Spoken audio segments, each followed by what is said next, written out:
வணக்கம்.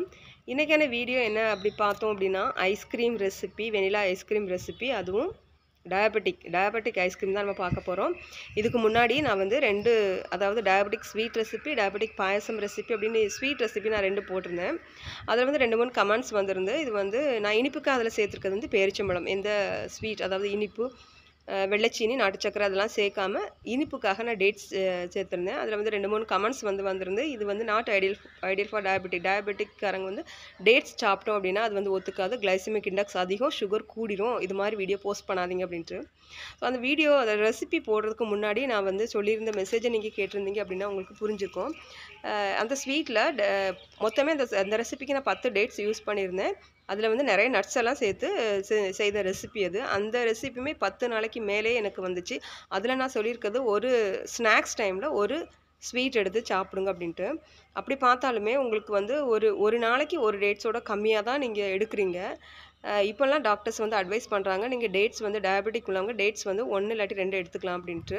டயபெட்டிக் கண்ட்ரோலில் இருக்கிறவங்க டேட்ஸ் வந்து 1 இல்லாட்டி 2 வந்து எடுத்துக்கலாம். அது மட்டும் இல்லை, அதில் வந்து கிளைசமிக் இண்டெக்ஸ் அதிகம்தான், கண்ட்ரோலில் இருக்கிறவங்க எடுத்துக்கலாம். அதுலேயும் நான் சொல்லியிருந்தேன் ஸ்நாக்ஸ் டைமில் தான் ஒரு ஸ்நாக்ஸ் எடுக்க சொல்லியிருந்தேன். அதே மாதிரி பாயாசம் ரெசிப்பிலையுமே நான் 10 டேட்ஸ் யூஸ் பண்ணியிருந்தேன். அந்த ரெசிப்பிலையுமே நான் சொல்லியிருந்தேன், இது வந்து அக்கேஷனலாக எப்போவாது தான் நீங்கள் குடிக்கணும். டயபெட்டிக் பாயாசம் அப்படின்னு ஊற்றி குடிக்க வேண்டாம், சின்ன கப்பில் 1 கப் நீங்கள் ஊற்றி குடித்தா போதும் அப்படின்ட்டு. ஸோ அதுலேயுமே நீங்கள் தாராளமாக ஒரு 6 பேர் அதில் குடிக்கலாம். சின்ன கப் பார்த்தீங்கன்னா 6 பேர் நான் செஞ்சுருக்க அந்த காமிச்சிருக்க ரெசிப்பியில் 6 கப் சின்ன கப் வரும். அப்போ நீங்கள் பார்த்தாலுமே உங்கள் உடம்புல சேர்கிற டேட்ஸோட அளவு ரொம்ப கம்மியாக தான் இருக்கும். அதனால் வந்து அதெல்லாம் புரிஞ்சுக்கோங்க. ஸோ வெள்ளைச்சீனியோ நாட்டு சக்கரை அந்த மாதிரி நீங்கள் யூஸ் பண்ணால் தான் உங்கள் சுகர் லெவல் வந்து டக்குன்னு ஏறும். அதுக்கு பதிலாக அது இயற்கையான ஒரு இனிப்பு வந்து ஒரிஜினலான டேட்ஸ் வந்து நீங்கள் யூஸ் பண்ணும்போது உங்கள் சுகர் லெவல் வந்து அவ்வளோவா ஏறாது. நீங்கள் வந்து ஒரு குளுக்கோமீட்டர் வச்சுருந்தீங்க அப்படின்னா நீங்கள் கரெக்டாக வந்து நீங்கள் செக் பண்ணி பார்த்துக்கலாம், இது சாப்பிட்டா நம்மளுக்கு சுகர் ஏறுதா ஏறலையா நார்மலாக இருக்கா அப்படின்ட்டு. இன்றைக்கி பார்க்க போகிற ரெசிப்பிலையுமே நம்ம யூஸ் பண்ணியிருக்கிறது ஒரு பழத்தை வச்சு, அதாவது பழத்தில் உள்ள ஒரு இனிப்பை வச்சு தான் நம்ம ஐஸ்கிரீம் வந்து செய்ய போகிறோம். ஸோ இதுவுமே நீங்கள் வந்து ரெகுலராக எடுக்காமல் இந்த சம்மர் டைமில் எப்போவாது ஸ்நாக்ஸ் டைமில் ஒரு ஸ்கூப் எடுத்துக்கலாம், சரிங்களா? ஒரு ஸ்கூப் எடுத்துக்கலாம். ஸோ நான் வந்து டயபெட்டிக் ஸ்வீட்டு ஐஸ்கிரீம் போட்டிருக்கேன், இதெல்லாம் வந்து நாட் ஐடியல் ஃபார் டயபெட்டிக் அப்படின்ட்டு. ஸோ என்னோடய மெசேஜை நீங்கள் புரிஞ்சுக்கோங்க. அதாவது டயபெட்டிக்காரங்க வந்து வெள்ளைச்சீனிக்கு பதிலாக இயற்கையான இந்த பழங்களில் வர இனிப்பை வச்சு தான் நம்ம வந்து ரெசிபி போடுறேன். ஸோ அதில் வந்து நான் சொல்கிறது என்னென்னா, எப்போவாது ஸ்நாக்ஸ் டைமில் எப்போவாது கொஞ்சமாக எடுத்துக்கலாம். இப்படி கொஞ்சமாக எடுக்கும்போது உங்கள் சுகர் லெவல் வந்து கூடாது. சரி, இப்போ வாங்க அந்த டயபெட்டிக் ஐஸ்கிரீம் எப்படி செய்யலான்னு பார்க்கலாம். இந்த ஐஸ்கிரீம் செய்கிறதுக்கு நான் எடுத்துருக்குது 2 வாழைப்பழம், 2 பெரிய வாழைப்பழம் எடுத்திருக்கேன். பெருசாக இருந்துச்சுன்னா 2 எடுத்துக்கோங்க, அப்படி இல்லைன்னா சின்னதாக இருந்துச்சுன்னா 4 வாழைப்பழம் எடுத்துக்கோங்க. முக்கியமாக இந்த மோரிஸ் பழம்னு சொல்லுவோம்ல, அது வந்து நல்லா டேஸ்ட்டாக இருக்கும். இப்போ இந்த பழத்தை தோல் உரிச்சிட்டு சின்னதாக இது மாதிரி கட் பண்ணி எடுத்துக்கலாம்.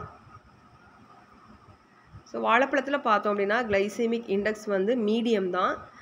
அதுலேயும் நம்ம அவ்வளோத்தையும் சாப்பிட போகிறதில்ல, ஒரு ஸ்கூப் தான் சாப்பிடுவோம். ஸோ இப்போ வந்து இதை சின்னதாக கட் பண்ணதுக்கப்புறமா ஒரு ஜிப்லாக் கவர் எடுத்துக்கோங்க. இந்த ஜிப்லாக் கவரில் எல்லா வாழைப்பழத்தையும் சேர்த்துலாம். கட் பண்ணி வச்ச வாழைப்பழம் எல்லாத்தையும் சேர்த்துட்டு இந்த பழத்தை என்ன பண்ண போகிறோம் அப்படின்னா ஃப்ரீசரில் வைக்க போகிறோம். ஃப்ரீசரில் 8 மணி நேரம், 6லேருந்து 8 மணி நேரம் நல்லா ஃப்ரீஸ் பண்ணி எடுத்துக்கோங்க. நல்லா வந்து ஐஸ் மாதிரி கெட்டி ஆகணும், அது மாதிரி வந்து நல்லா ஃப்ரீஸ் பண்ணி எடுத்துக்கோங்க. நல்லா ஜிப்லாக் கவரை நல்லா டைட்டாக கவர் பண்ணிவிட்டு ஃப்ரீசரில் 8 ஹவர்ஸ் இல்லாட்டி எவ்வளோ நேரம் ஃப்ரீஸ் ஆகுதோ அது வரைக்கும், ஸோ 6 to 8 ஹவர்ஸ் நீங்கள் ஃப்ரீஸ் பண்ணி எடுத்துக்கலாம். அடுத்ததாக ஒரு 10லேருந்து 12 பாதாம் பருப்பு அதை ஒரு கிணத்துல எடுத்துட்டு அது மூழ்கிற அளவு தண்ணி விட்டு இதை ஒரு நாள் நைட்டு ஃபுல்லாக நல்லா ஊற வச்சிடலாம். ஊற வைக்கும் போது தான் அந்த பாதாம் வந்து அந்த பாதாமோட முழு பயனும் நம்ம வந்து எடுக்க முடியும். இப்போ இருக்கட்டும், ஒரு நாள் நைட் ஃபுல்லாக இந்த பாதாம் பருப்பு ஊறட்டும். இப்போ இந்த பாதாம் பருப்பு ஊற வச்சு 8 மணி நேரம் ஆயிடுச்சு. இப்போ இந்த பாதாம் பருப்பில் உள்ள தோலெல்லாம் நீக்கிடலாம். எல்லா பாதாம் பருப்புலையும் தோல் நீக்கிட்டு மிக்சியில் சேர்த்து கொஞ்சம் ஒரு 1/4 கப் போல் தண்ணி சேர்த்து அரைச்சி எடுத்துடலாம். ஏன் இந்த பாதாம் பருப்பு சேர்க்குறோம் அப்படின்னா, அப்போ தான் இந்த ஐஸ்கிரீம் வந்து நல்லா க்ரீமியாக வரும். அதனால் பாதாம் பருப்பு அப்படி இல்லைன்னா முந்திரி பருப்பு, இந்த 2ல் ஏதாவது ஒன்று சேர்த்துக்கோங்க. எதுவும் இல்லை அப்படின்னாலும் நீங்கள் ஒன்றும் இல்லை, தேங்காய் பால், திக்கான தேங்காய் பால் கூட நீங்கள் சேர்த்துக்கலாம். இப்போ பாதாம் பருப்பில் எல்லா தோலையும் நீக்கிட்டு நம்ம மிக்ஸி ஜாரில் சேர்த்து 1/4 கப் தண்ணி சேர்த்து அரைச்சி எடுத்துடலாம்.